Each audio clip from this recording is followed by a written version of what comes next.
Bonsoir, bienvenue dans cette édition d'information. À la veille de sa tournée diplomatique sur le continent africain, le président français Emmanuel Macron a tenu un discours axé sur la politique française. Un discours jugé évasif pour Moussa Tchangari de la société civile et Kane Habibou Kadaure, président du parti STR Savoie. Pour eux, la France doit tout simplement plier bagage et laisser les pays africains jouir pleinement de leur souveraineté. Ablaziza, Mahamadou et Ablassed. Il y a une déception à l'égard de la France. Parce qu'on a peut-être trop laissé croire que c'était nous tout seuls qui allions régler en totalité la question du terrorisme sur le continent africain. C'est qu'on ne prend pas les gens pour des imbéciles. On ne dit pas on arrive chez vous parce qu'on va faire le bien chez vous à votre place. Parce que vous n'êtes pas capable de savoir ce qui est bon pour vous, de le penser ou de le faire. Non, on vient défendre nos intérêts et on le fait de manière respectueuse avec les intérêts des pays africains où on se déploie. Ces propos de Emmanuel Macron à la veille d'une longue tournée diplomatique en Afrique ne laissent pas indifférents les Africains. Pour Moussa Tchangari, acteur de la société civile, et Habibou Kane Kadaure, la France doit tout simplement plier bagage. Le départ de la France est plus ou moins enclenché avec la Centrafrique en premier, le Mali. Rien qu'aujourd'hui, le Burkina Faso a annoncé son besoin du départ de tous les coopérants français. Et je ne pense pas que le Tchad et le Niger seront en marge de cette dynamique, y compris les autres pays africains qui se sentent, comme tous les autres qui se sont levés, lésés contre la politique extérieure française. Si Macron était vraiment raisonnable, il devait acter que bon, ils se sont trompés, ils sont en train de s'enfoncer et que bon, les choses ne pourront pas s'arranger, que la meilleure façon c'est de se retirer et puis bon, d'aller voir peut-être ailleurs. Aujourd'hui, le sentiment anti-français ne fait que prendre de l'ampleur et les Africains ne cachent pas leur mécontentement vis-à-vis de la France sur l'insécurité, le franc CFA, sa domination sur ses anciennes colonies en termes d'exploitation des ressources. Il a tout simplement survolé la question de l'intervention de la France ou bien de l'implication de la France dans le maintien des régimes despotiques, antidémocratiques, autoritaires, répressifs ici en Afrique. Les politiques financières ici en Afrique ont besoin du retrait total du franc CFA, il faudrait l'assumer. Je pense que le franc CFA reste incontestablement une monnaie coloniale. La France a un devoir vis-à-vis de l'Afrique. Mais si nous regardons à travers les pratiques, la France montre qu'elle a beaucoup plus d'intérêt. C'est là où le bas blesse. Aujourd'hui, les jeunes générations africaines ne veulent pas à ce que nos rapports avec les autorités françaises se traduisent essentiellement à travers la protection des intérêts de la France. Si la France entend réduire sa présence militaire au Sénégal, en Côte d'Ivoire, au Gabon ou encore au Tchad, telle n'est pas la solution, précise Moussa Tchangari de Alternative Espace Citoyen. Ils savent qu'il y a des difficultés, ils sont en difficulté, mais ils ne mesurent pas jusqu'à quel point ils sont plutôt en train de se casser sur la figure. Et c'est vraiment un résultat logique. Le Niger, si vous voulez, c'est le pays qui a encore conservé des rapports avec la France. Ça, c'est sûr. Il n'est pas sur la même longueur d'onde que le Mali ou le Burkina. Parce que le problème aussi se pose différemment. Maintenant, tant que la situation ne s'améliore pas sur le plan sécuritaire, la question va demeurer toujours de leur présence, de à quoi ça sert la présence française ici. Les propos de Macron d'aller vers le changement tout en restant exigeants envers eux-mêmes et l'Afrique n'est pas imprécarée n'ont pas empêché la France à mettre fin à son opération Sabre au Burkina Faso et Barkhane au Mali. La solution, de l'avis de plusieurs spécialistes, reste la considération et le respect de la souveraineté des peuples africains. Le Nigeria vient d'élire à la suite des élections son nouveau président. Il s'agit de Bola Ahmed Tinubu. Une de nos équipes s'est entretenue avec quelques citoyens nigériens et ressortissants nigériens pour recueillir leurs impressions. Aïcha Aboubakar et Maman Siraj Nassir.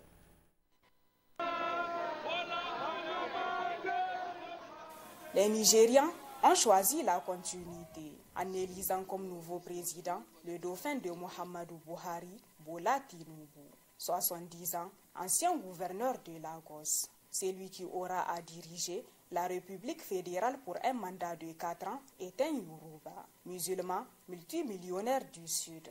Le président de la République, Bazoum Mohamed, lui a présenté ses félicitations pour sa brillante élection.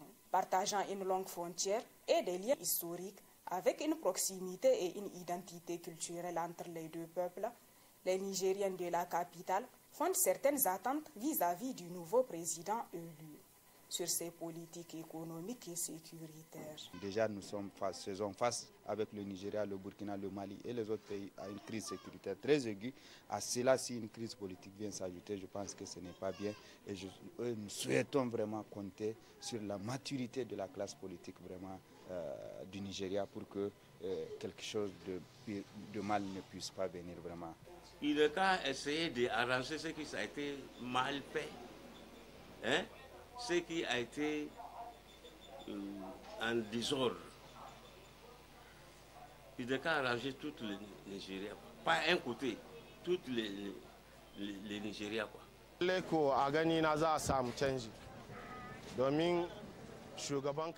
À mon avis, il y aura un véritable changement. Déjà, le président sortant a fait un travail remarquable et le nouveau suivra sûrement ses traces.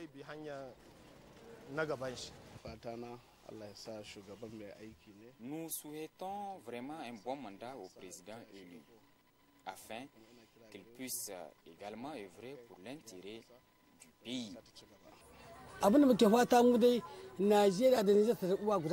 Ce que nous souhaitons, c'est un raffermissement des liens de coopération entre le Nigeria et le Niger. Que les Nigériens vivant au Nigeria accompagnent cette dynamique. Les dirigeants des deux pays doivent renforcer davantage la coopération pour que des structures comme celle de la fermeture de la frontière entre les deux pays ne se reproduisent plus. What are your priorities? Security and economic recovery. Sécurité, développement économique et promotion de l'emploi des jeunes sont les priorités du président élu. Il aura 4 ans pour convaincre les Nigérians d'avoir fait le bon choix en l'élisant à la tête de la République fédérale. Nous en parlions dans notre édition d'hier, mercredi, la fermeture d'une école privée pour non-paiement d'impôts. Le centre des impôts aéroports a tenu à recadrer les faits dans leur contexte. C'est un problème de communication. Le contribuable s'est acquitté de ses obligations et l'établissement a pu ouvrir à temps pour les compositions. Retrouvons Souleymane Ousmane. La fermeture pour non-paiement d'impôts d'un établissement scolaire tel que relaté par le promoteur s'est déroulée dans des conditions assez précises. Selon la direction régionale des impôts aéroports, à l'arrivée de l'équipe de recouvrement, le premier responsable était absent et non joignable. Dans d'autres établissements où les promoteurs ont été trouvés, diligence a été faite. Hier, on était en capette vers 10h, 11h. Donc, ils étaient venus pour la fermeture. J'ai demandé de faire diligence. Ils ont dit donc, il n'y a pas de souci. Ils ont fait diligence parce que déjà, c'était toutes les écoles de notre secteur qui étaient avec nous pour la cellule d'animation pédagogique. Suite à ça, moi, dans la soirée, j'ai répondu à leurs locaux pour faire le versement. Donc, mais ils m'ont pas fermé. Le promoteur a pu rentrer en contact avec le service des impôts aéroports, mais à des heures hors service. Ce jeudi matin, le contribuable s'est rendu à son centre de rattachement pour s'acquitter de ses obligations. Les dispositions ont été prises pour l'ouverture de l'établissement à temps pour que les élèves puissent composer normalement. L'administration des impôts reste ouverte aux contribuables pour toute information relative à leurs obligations fiscales et leurs facilités de paiement qui leur sont offertes. Dans le cadre de l'adhésion du Niger à la Convention sur la protection et l'utilisation des cours d'eau transfrontaliers et les lacs internationaux, s'est ouvert ce matin un atelier organisé par le Niger et le secrétariat de la Convention de l'eau des Nations Unies. Il s'agira au cours de cette rencontre de 2 jours d'informer et de partager le processus engagé par le Niger pour son adhésion. Le compte rendu avec Boubacar Amadou et Luc Ouga. Le Niger, comme de nombreux autres pays dans le monde, est toujours confronté à des défis importants en matière de coopération transfrontalière et de gestion nationale de l'eau. Cela conduit en partie à des conflits et à une concurrence pour les ressources en eau. Il est donc nécessaire de mettre en place un cadre juridique et intergouvernemental mondial efficace pour la coopération et la gestion durable des eaux protégées, y compris les eaux souterraines. C'est pourquoi le Niger a engagé un processus d'adhésion à la Convention sur la protection et l'utilisation des cours d'eau transfrontalières et les lacs internationaux.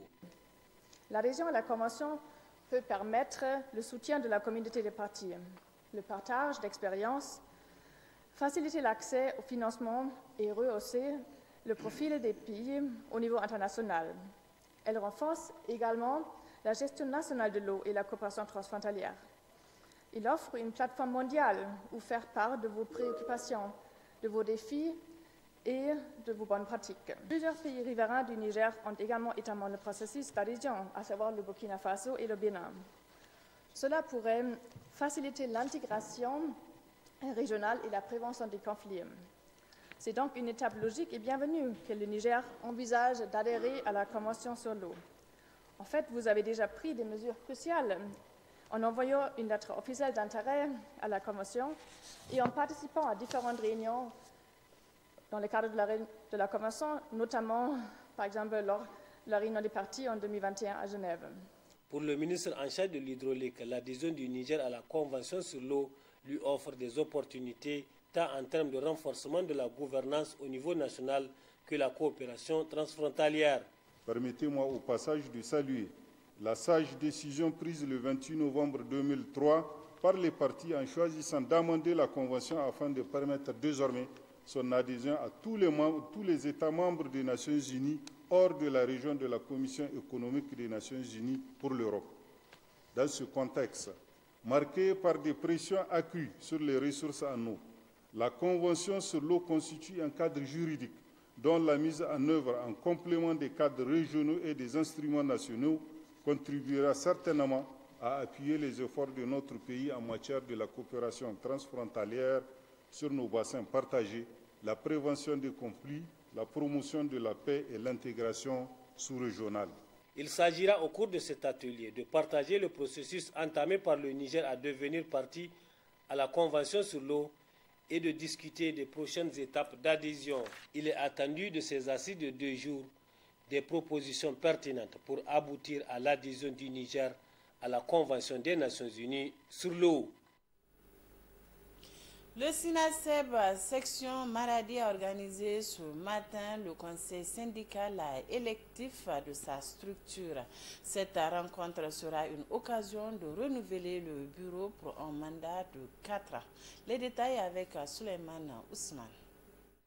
Le bureau exécutif régional Maradi du SINASEB se réorganise pour se conformer au texte de sa structure à travers l'organisation du présent conseil syndical électif placé sous la thématique « Éducation de qualité dans un contexte d'insécurité ». Cette grande rencontre doit être pour nous un champ d'exercice syndical dans la symbiose et la fraternité. Camarades, chers invités, vous conviendrez avec moi que le choix du thème « La qualité de l'éducation dans un contexte d'insécurité, défis et perspectives » n'est pas fortuit. La conférence débat prévue à ce titre nous en différera dans quelques minutes.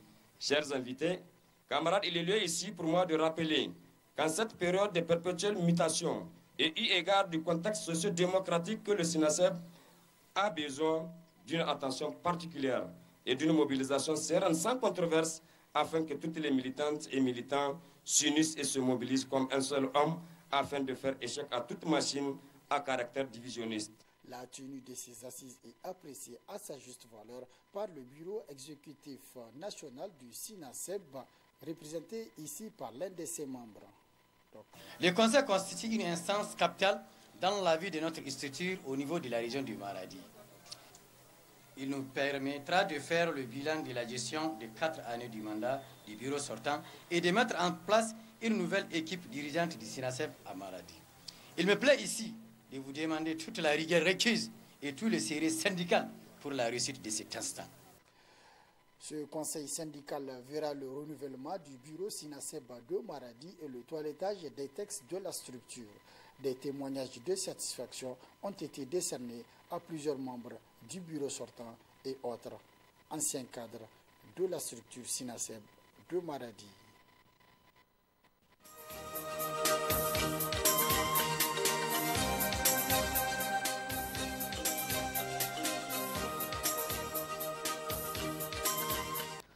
Je suis avec Moustapha Abdraman pour la revue de la presse de Bonferré de tous les jeudis soirs. Moustapha, bonsoir. Bonsoir Aminata Yayamega. Qu'est-ce qui fait la une des journaux de cette semaine? Cette semaine, c'est essentiellement un bilan quelque peu anticipé des 2 ans de gestion du pouvoir d'État par le président de la République Bazoum Mohamed qui est dressé par plusieurs parutions. Paru donc cette semaine, il y a aussi cette affaire de chevauchement d'attribution entre la Fondation Nour de la Première Dame et le secrétariat exécutif de la stratégie nationale de la finance inclusive. Et nous débutons avec le bilan des 2 ans de Bazoum au pouvoir. Le journal Le Monde d'aujourd'hui se demande quelle moisson sera présentée aux Nigériens. Dans un mois précisément, le 2 avril prochain, le président Bazoum Mohamed bouclera sa 2e année de gestion du pouvoir d'État, écrit le journal Le Monde d'aujourd'hui de cette semaine. Il aura l'occasion de présenter aux Nigériens le bilan cumulé de ses réalisations relativement à ses axes prioritaires.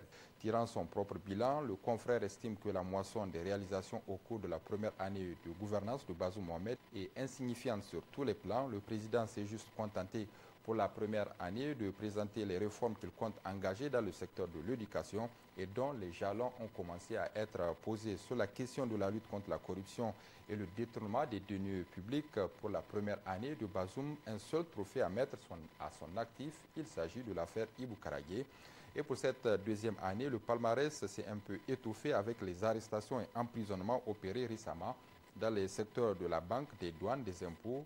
La moisson reste tout de même maigre selon le confrère qui renchérit. Les Nigériens attendent de voir que le président Bazoum s'en prenne aux gros poissons du système rose qui baigne dans l'impunité déconcertante malgré la gravité des actes de malversation qu'ils ont perpétrés. Sur le plan sécuritaire, pas grand-chose à mettre à son actif à l'issue de sa 2e année de règne, estime le confrère. L'insécurité armée à laquelle sont exposées depuis 2015 les populations des zones du pays affectées persiste, étant même à gagner des régions jusque-là encore épargnées, et ce, malgré la présence des forces militaires occidentales étrangères implantées au Niger, principalement les forces françaises.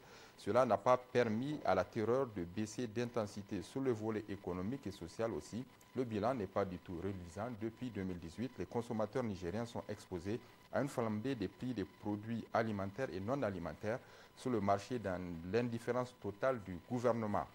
Aujourd'hui, il faut disposer d'un revenu plus que consistant pour prétendre songer à l'épargne. Dans le même temps, l'on assiste à l'émergence d'une classe bourgeoise, pour l'essentiel des politiciens du pouvoir et leur clientèle, qui pillent les deniers publics alors même que Bazoum avait promis de mettre fin à ces pratiques nuisibles. En 2 ans de règne de Bazoum, nous sommes finalement tombés encore plus bas, conclut le journal.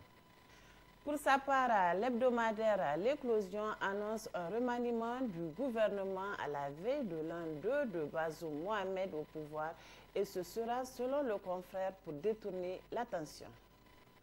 En cette veille du deuxième anniversaire de l'investiture du président de la République, le remaniement du gouvernement est agité dans certains milieux pour annoncer un changement de trajectoire dans la gouvernance du pays, écrit le journal L'Éclosion de cette semaine. Ce supposé remaniement du gouvernement ne saurait être la baguette magique devant améliorer la conduite des affaires publiques. S'ils ont une responsabilité indéniable dans le mal-vivre collectif en cours au Niger, les ministres ne peuvent être tenus pour seuls responsables.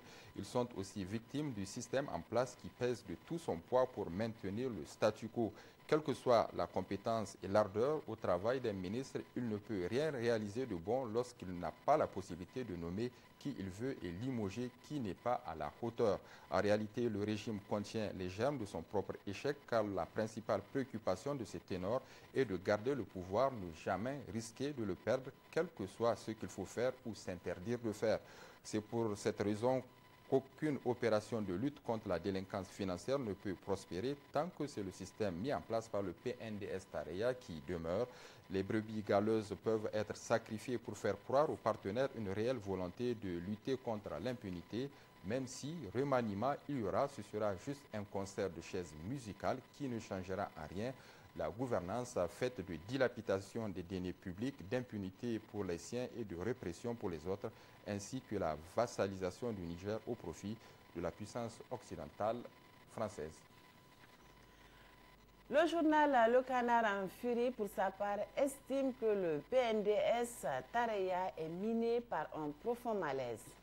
Les grincements de dents au sein du Parti Rose ont commencé à se faire sentir avec cette volonté d'ouverture de Bazoum, certains percevant cela d'un mauvais œil comme une volonté d'émancipation subtile vis-à-vis du parti, écrit le journal Le Canard en furie de cette semaine. Les partenaires sociaux ont accueilli cet élan d'ouverture de Bazoum avec satisfaction, promettant même de l'aider à réussir sa mission, mais c'est sans compter avec la présence de l'ancien président de la République, Issoufou Mahamadou, qui est resté du côté du palais présidentiel pour continuer à tirer les ficelles. Le président Bazoum continue d'être écartelé entre une volonté clairement affichée de tenir ses promesses à l'endroit du peuple et la contrainte de devoir consulter les caciques du parti par rapport à des orientations et des décisions. Les quelques arrestations et emprisonnements auxquels l'on a assisté de sa prise de fonction à aujourd'hui n'ont concerné jusqu'ici que des cadres de la périphérie du Parti Rose. Les grosses pointures roses qui traînent des casseroles bruyantes, eux, sont épargnés. Est-il capable seulement de les inquiéter dans les mois à venir, s'interroge le journal. Ce n'est pas évident, surtout lorsqu'on apprend que les emprisonnements opérés par la justice de ces derniers temps pour détournement de deniers publics et corruption présumée à la baguerie, à la douane, aux impôts et à l'ENA n'ont pas manqué de susciter des frustrations au sein du quota du Parti Rose. L'on apprend que la consultation à laquelle il s'adonnait auparavant n'est plus systématiquement de mise depuis un certain temps et ce comportement n'est pas du tout du goût des caciques qui considèrent qu'il est en train de dépasser les bornes. Faute de disposer de moyens de pression pour le ramener à l'ordre, la stratégie des taréistes est celle de décider de son isolement. Saura-t-il tenir à cette forme de pression? Le temps nous le dira. Activité de la Fondation Nour de Bazoum Kadidja, immixtion, conflit d'intérêts et instruments de propagande au service du clan Bazoum. C'est le titre qui barre la une du quotidien L'Enquêteur d'hier mercredi. Le quotidien qui définit d'abord ce que c'est que l'inclusion financière, c'est une alternative capable de promouvoir l'activité économique des ménages, des petites moyennes entreprises et de toutes les populations exclues du système financier classique. Le Niger s'est engagé dans cette forme de financement en juillet 2015 à travers la stratégie nationale de financement inclusive, une entité pilotée par un secrétariat exécutif placé sous la tutelle du ministère des Finances. Son plan d'action 2019-2023 prévoit de mettre l'accent sur la promotion des femmes, de booster le développement de l'emploi des jeunes et de soutenir le secteur informel. Sauf que tous ces domaines d'intervention couverts par la SNFI figurent parmi les objectifs que s'est fixé la Fondation Nour de la première dame Kadidja Bazoum. Le journal estime qu'il y a sur ce point un télescopage des missions entre la Fondation Nour et le secrétariat exécutif de la stratégie nationale de la finance inclusive. Par exemple, le 30 juin 2022, la patronne de la Fondation Nour a procédé à Tawa au lancement de la phase pilote du projet financier inclusif, l'autonomisation des femmes et des jeunes. Cette vague de prêts sans intérêt dans les villes de Tawa, Koni, Malbaza et Bouza.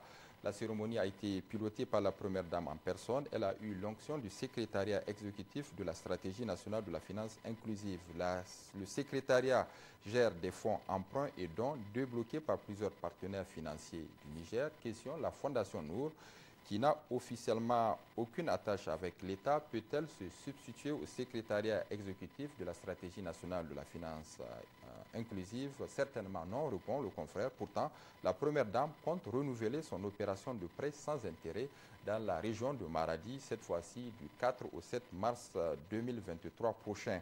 Pour nombre d'observateurs, les initiatives de la Première Dame cachent mal la recherche d'un recrutement politique. Il est évident que la Fondation Nour œuvre pour l'élargissement de l'assise politique du président de la République dans les régions ciblées par ces fameuses opérations de finances inclusives. Le but, selon le journal, à travers cet article, n'est pas de jeter l'anathème sur la Fondation Nour, mais plutôt de relever que, faute de statut reconnu par la loi fondamentale, la Fondation Nour ne peut jouer le rôle dévolu au secrétariat exécutif de la stratégie nationale de finances inclusives. Vivement que ce flou cesse. Et puis avant de nous quitter, Aminata Yaya Maïga, partageons ensemble ces deux unes d'autres journaux qui sont parus également cette semaine. La une du journal L'Actualité numéro 696 du 27 février 2023 qui titre « Dernier voyage du président de la République à la recherche des réseaux perdus » et puis l'hebdomadaire Niger Inter-Hebdo numéro 103 du 27 février 2023 qui a titré à sa une « Élection au Nigeria, quel impact sur le Niger ?» Moustapha Zongoma, merci. Merci Aminata Yayamega. Ici se referme également cette édition d'information. Merci à vous de nous avoir suivis. Bonsoir.